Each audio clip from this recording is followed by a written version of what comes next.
আলহামদুলিল্লাহ আমরা আজকে বাংলাদেশ খেলাফত মজলিসের পক্ষ থেকে নরসিংদী জেলাবাসীকে একটা জানান দেওয়া যে আলহামদুলিল্লাহ বিগত ফ্যাসিস্ট সরকারের আমলে বাংলাদেশ থেকে বাংলাদেশ খেলাফত মজলিসের কণ্ঠকে স্তব্ধ করে দিতে পারে নাই, সেটাকে জনগণকে জানান দেওয়াই আজকে আমাদের এই মোটরসাইকেল শোডাউনের লক্ষ্য উদ্দেশ্য।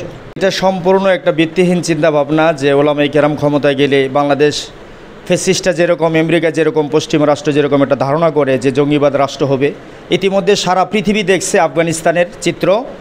এবং তাই নয়, আফগানিস্তান মোল্লারা ক্ষমতায় যাওয়ার পরে গত 3 দিন আগে দেখছেন পৃথিবীর একটা পরাদর শক্তি রাশিয়া তাকে বিশ্বের প্রথম রাষ্ট্র হিসাবে আফগানিস্তানকে স্বীকৃতি দিয়েছে।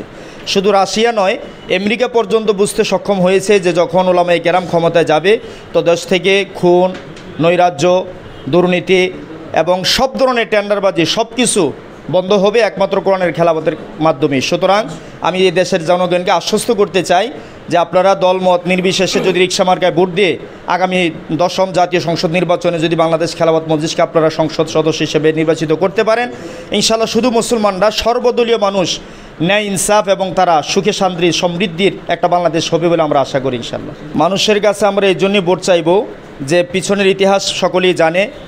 যতদিন পর্যন্ত বাংলাদেশে কোরআনী শাসন ব্যবস্থা ছিল, যেমন হজরতে আবু বকর সিদ্দিক, ওমর, ওসমান, আলী, বিশেষ করে হজরত ওমর রাদিয়াল্লাহু আনহু শাসনামলে শুধু এরকম একটা ছোট্ট পরিধির বাংলাদেশ নয়, সারা পৃথিবীর অর্ধ পৃথিবী শাসন করেছিলেন হজরত ওমর, এবং সেটা খেলাফত শাসন ব্যবস্থা ছিল, রাষ্ট্রীয় আইন ছিল কোরআন এবং সুন্নাহর আলোকে। যার ফলে আমরা দেখেছি একই ঘাট থেকে সিংহ এবং হরিণ পানি পান করছে, কিন্তু সিংহ হরিণের উপরে আক্রমণ করার দুঃসাহস করতে পারে নাই।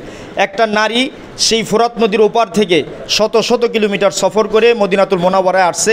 হজরত ওমর জিজ্ঞেস করছেন, তুমি যে একটা যুবতী নারী, এত দূর পর্যন্ত তুমি আসছো, কোনো পুরুষ কি তোমার দিকে ইফটিজিংয়ের দৃষ্টিতে তাকাইছে কিনা?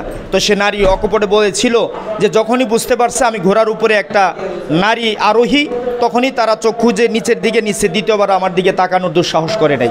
তো ইনশাল্লাহ আবারও যদি বাংলাদেশে খেলাফত প্রতিষ্ঠা করতে আমরা সক্ষম হই, সকল মানুষজন মিলে ধর্ম বর্ণ নির্বিশেষে সবাই যদি রিকশামা প্রতীকে ভোট দিয়ে আগামীতে যদি বাংলাদেশে আমাদেরকে ইনশাআল্লাহ তারা জয়যুক্ত করতে পারে, আবারও সেই হজরত ওমরের শাসন ব্যবস্থা আমরা কায়েম করতে পারবো বলে আমরা আশা রাখি। আমরা সাংগঠনিকভাবে এখন উপর থেকে যে দিক নির্দেশনা আসছে যে সংঘবদ্ধভাবে হওয়া, ঐক্যের কোনো বিকল্প নাই। কোরআন শরীফ আল্লাহ বলছেন, ওয়াতাসিমু বিহাবলিল্লাহি জামিআ ওয়ালা তাফাররাকু, তোমরা ঐক্যবদ্ধভাবে আল্লাহর রশিকে ধরো, আর ঐক্যের কোনো বিকল্প নাই।